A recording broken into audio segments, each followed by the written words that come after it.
Aí galera, show, belezinha? Aqui o professor Evandro Gomes de Biologia, este que vos fala. Pessoal, nós estamos aqui com mais um videozinho, a nossa aula número 2 sobre a origem da vida. Vocês vão ficar agora atentos à nossa continuação daquela discussão sobre biogênese e abiogênese.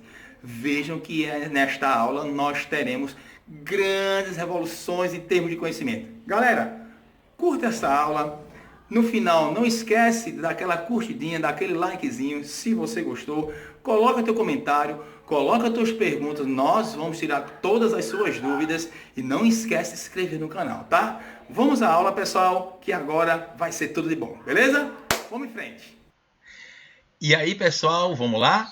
Bom, na nossa última aula, como dito na abertura, nós conversamos aí, gente, tá certo? Sobre as experiências, certo? Do Francesco Redi, ou Redi, como alguns queiram.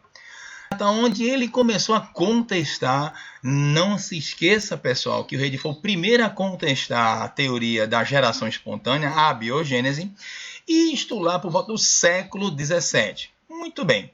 Já no século XVIII, nós vamos ter este embate que vocês estão vendo aí na telinha, ok?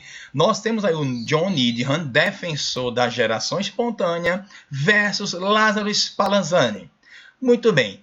Na verdade, como começou esse embate? É importante que vocês fiquem atentos que, apesar da experiência do Redi realmente ter desacreditado a chamada geração espontânea, o John Needham, tá certo? Ele, como defensor da geração espontânea, ele não rebateu completamente o experimento do Redi. Ele aceitou, na verdade, a comunidade científica aceitou essa situação para organismos macroscópicos. Porém, já no século XVIII, já tínhamos aí o surgimento do primeiro microscópio, dado por Leeuwenhoek. E a partir desse momento, essa condição da microscopia deu uma força, ela revitalizou a biogênese. Mas de que forma? O Needham, pessoal, ele na verdade tomou como referência que os micro-organismos, como eles não eram indivíduos tão simples, eles não teriam a capacidade de vir de outro ser vivo. Então esses micro-organismos eles só poderiam vir a partir de matéria morta. Quer dizer, a partir da microscopia, a ideia da biogênese ela ganhou uma força mais uma vez, ela revitalizou. Mas ele acreditava na biogênese, Evandro, o Needham, defensor da geração espontânea, sim. No momento que ele colocou a condição apenas para organismos macroscópicos.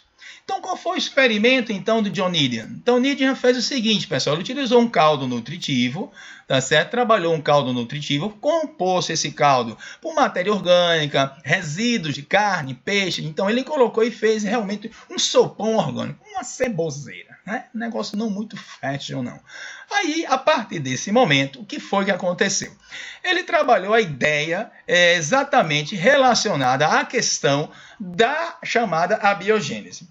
No século, veja bem, é importante, no século XVIII vocês não têm a necessidade, pessoal, nos concursos públicos, de você decorar datas. Eita, Evandro, 1745. Não, cara, retornou com a teoria biogênica no século XVIII, mas não precisa você focar essa ideia de datas precisamente. Em prova de história se cobra mais isso hoje em dia, né? Mas o que acontece é o seguinte, através da microscopia ganhou essa força, porque veja o experimento então do Needham. Ele pegou, trabalhou exatamente o que? Ele aqueceu um caldo num balão, tá? Deixou esse caldo esfriar e lembre-se que o seguinte, se você analisar, ele tem todo o frasco aqui aberto, todos os frascos que ele trabalhou como padrão estão abertos.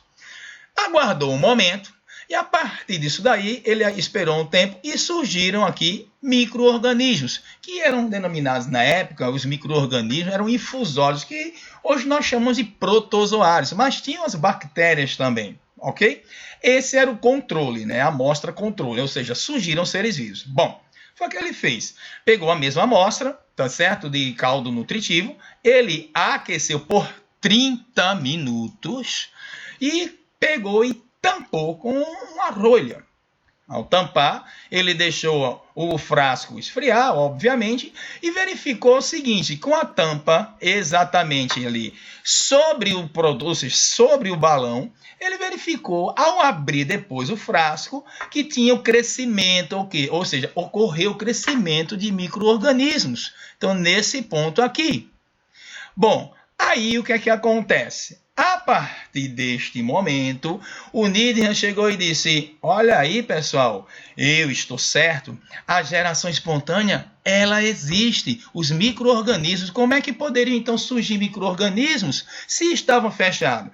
Esses micro-organismos que apareceram dentro deste balão só puderam realmente aparecer a partir de quê, pessoal? Da matéria morta. Então ele revitalizou a biogênese focando, não esqueçam disso, a questão dos micro-organismos. Em relação aos macro, não. Bom, dada esta condição, surgiu um pouco depois um camarada chamado de Lázaro Spallanzani. Muito bem, padre, tá certo? Também no século XVIII, um pouquinho depois, ele rebateu veementemente o trabalho do Needham. Caramba, Evandro, como ele rebateu o trabalho do Needham e de outro pesquisador também defensor da biogênese chamado de Buffon. Bom, ele fez o seguinte, o experimento dele foi o seguinte, pegou lá, tá certo? Aqueceu um caldo nutritivo. Na verdade, o diferencial foi que o Spallanzani não deixou apenas por 30 minutos, mas por 1 hora o substrato, todo aquele caldo nutritivo, sofrendo a ação do fogo. E foi aí onde Spallanzani bateu de frente com Needham. Ele disse, Needham, meu irmão, tu tá errado, cara. O que tu fez, na verdade, foi deixar um tempo insuficiente. De que aquele caldo ficou pouco tempo. Não foi suficiente para esterilizar, ou seja, eliminar todos os organismos presentes naquele caldo. E a gente ficou aguardando. Tá, cara, faz teu trabalho aí. Bom, o Spallanzani, questionando isso, ele colocou a amostra. Após colocar a amostra, ele fez exatamente o que tomou o controle e, a partir desse momento, pegou uma outra amostra e foi fazer a comparação. Qual é a diferença? Que ele fechou hermeticamente. Vejam no segundo quadrinho aí, logo abaixo, que ele tem o quê? Ele ferveu o caldo nutritivo. Após ferver o caldo nutritivo, o que é que acontece? Ele simplesmente, através de uma técnica, queimou exatamente, aqueceu o vidro e fechou hermeticamente esse frasco, impedindo a passagem do ar e permitindo que nessa condição de aquecimento ocorresse uma esterilização total do caldo nutritivo. E quando ele foi ver, abriu a posteriori aquele bendito frasco, que ele quebrou o frasco, foi verificar, não existia vida, ou seja, não tinha micro-organismo nenhum. A Spallanzani disse, toma na cara, Needham, eu sou o cara, botei para descer, dei na tua moleira, velho. O Needham disse, para, cara, se liga, Spallanzani, o que foi que tu fez aí? Quando você, Spallanzani, ferveu, você eliminou o princípio vital. O Spallanzani fez, como é?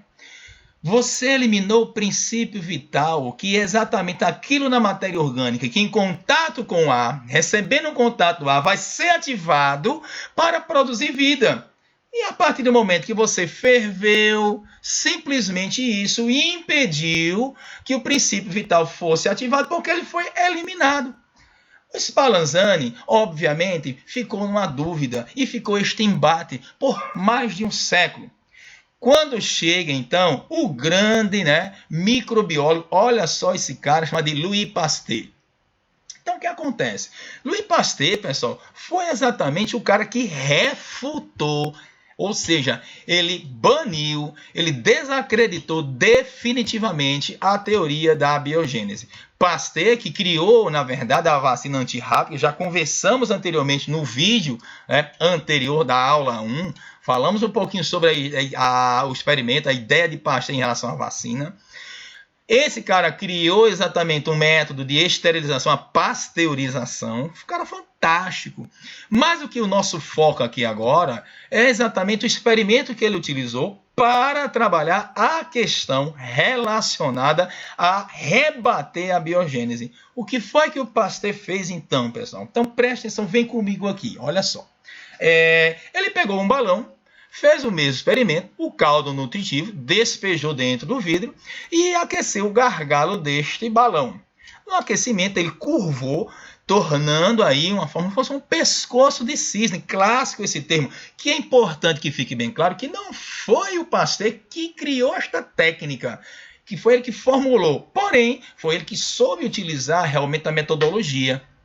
Então o que foi que ele fez? O que a galera dizia anteriormente? Olha, quando você aquecer, quando você ferver, você vai esterilizar, você vai matar o princípio vital. Eu preciso do contato com o ar. Então o que foi que o Pasteur fez? Em um momento ele fechou, deixou sempre aberto. Tá? Eu tinha a passagem do ar e, obviamente, eu tinha o processo de aquecimento, de fervura, né? Onde eliminaria qualquer ser vivo. Mas eu tinha a passagem do ar. Então o que foi que o Pasteur fez? Fez o experimento. E aí ele permitiu, com o aquecimento, com a fervura, o surgimento de vapor d'água que começou a se acumular na curvatura do vaso, ou seja, no caso do balão, pescoço de cisne. Passou um tempo e ele aguardou alguns dias e não surgiu em nenhum momento micro-organismos. Então, nesse momento aqui, se você verificar na curva aqui, tivemos aí com o processo de aquecimento, tá? O surgimento de vapor d'água, as gotículas ficavam presas, exatamente, gotículas do vapor d'água, ou seja, gotículas de água, né? Ficavam presas nessa região aqui e não surgia porque o contato do ar existia e não surgia vida nenhuma. Passado o tempo, Pasteur foi lá e quebrou o gargalo exatamente naquele ponto da curvatura, onde nós tínhamos aí aquelas gotículas que funcionavam como uma espécie de filtro natural, retendo, a priori, todos os resíduos que estavam presentes no ar. Bom, o ar passava, mas as partículas que ficavam ali presas, elas não chegavam, entravam em contato, no caso, com quem? Com o substrato. E a partir desse momento, quando ele quebra isso daqui, as benditas partículas começam a entrar em contato com o bendito caldo nutritivo, aquela porcaria toda, e com o passar do tempo nós tivemos o quê? O surgimento de vida, ou seja, começaram a surgir micro-organismos. Então, qual foi a conclusão de Pasteur? Gente, não era o ar que iria estimular o chamado princípio ativo ou princípio vital presente na matéria morta. Não. O que acontece neste caso não vai ser o ar. O que acontece é que está no ar, ou seja, são os micro-organismos descobertos exatamente através da microscopia. Então, a partir daí, definitivamente, ocorreu a refutação da biogênese, graças a Louis Pasteur. Então, Pasteur, com essa ideia, ele rebateu. Então, se fosse pela biogênese, iria surgir vida independentemente, mas ele viu que, repito, não era o ar, mas o que estava no ar que levou ao surgimento de novas vidas. Ou seja, de acordo com a biogênese, um ser vivo ele só poderá existir ou ser formado ou vida será produzida a partir de outro pré-existente. Então, a chamada teoria da biogênese, ela ganhou força e ocorreu, no caso, a refutação da geração espontânea da abiogênese. Porém, pessoal, vem aí uma dúvida cruel, tá certo? Que dúvida cruel é esta? É a dúvida que eu vou deixar agora aqui no ar para o nosso terceiro vídeo. Danado, de onde danado vieram os primeiros seres vivos? Ou veio o primeiro ser vivo? De onde ele veio? Se, na verdade, eu só posso ter outro a partir de um organismo pré-existente. E aí é o que nós vamos conversar no próximo vídeo, como é que essas teorias, elas buscam explicar. Lembre-se, são teorias, são hipóteses que buscam demonstrar como surgiram os primeiros, ou melhor, como surgiu o primeiro ser vivo, tá? Espero que vocês tenham gostado. Nós estamos compartimentalizando as aulas para não ficar uma aula muito longa e você ter o máximo de informação possível sobre aquele ponto, tá? Espero que você tenha gostado. Dê aquele cliquezinho lá, poxa, gostei, curti. Dê sua sugestão, coloque suas perguntas. Nós vamos responder todas as perguntas, dúvidas que nós estamos aqui para isto, pessoal, tá? E se inscreve no nosso canal, tem muita coisa vindo por aí. E nós temos aí o nosso curso EAD, está quase pronto para nós começarmos a demonstrar e mostrar para vocês os nossos módulos. Engenharia genética, imunização, primeiros socorros. Cara, tá fantástico. Curte aí, tá certo? Se inscreve no nosso canal e vocês vão ter muitas novidades, beleza? Vou ficando por aqui e até o próximo vídeo falando exatamente sobre essas teorias em aula 3, Origem da Vida, tá? Tchau, tchau, pessoal. Um abraço, galera!